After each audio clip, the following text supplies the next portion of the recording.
अनंत टिप्या refresh व्हा।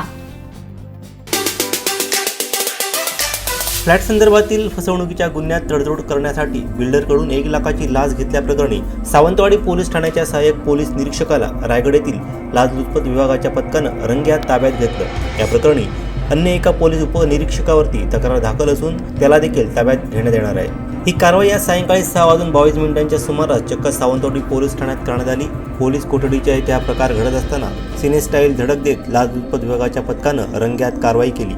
याबाबतची तक्रार बिल्डर सिद्धांत परब यांनी केली होती। सावंतवाडी पोलीस ठाण्यात यावर कारवाई सुरू असून गुन्हा दाखल झाल्यानंतर त्यांना स्थानिक लाचलुचपत विभागाकडे सुपूर्द करण्यात येणार असल्याची माहिती ठाणे लाचलुचपत विभागाचे पोलीस निरीक्षक रणजित गलांडे यांनी दिली।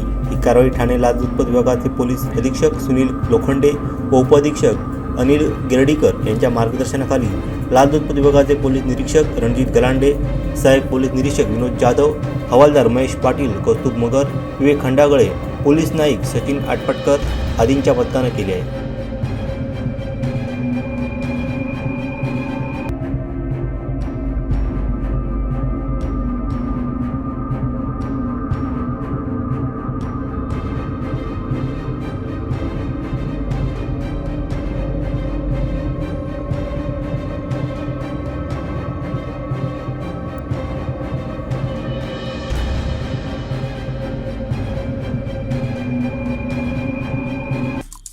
आमचे दिवसभरातले सर्व अपडेट्स, ताज्या घडामोडी आणि थेट लाईव्ह पाहण्यासाठी सबस्क्राईब करा, लाईक करा कोकणचं नंबर 1 महा चॅनल कोकण 7 लाईव्हचं YouTube चॅनल।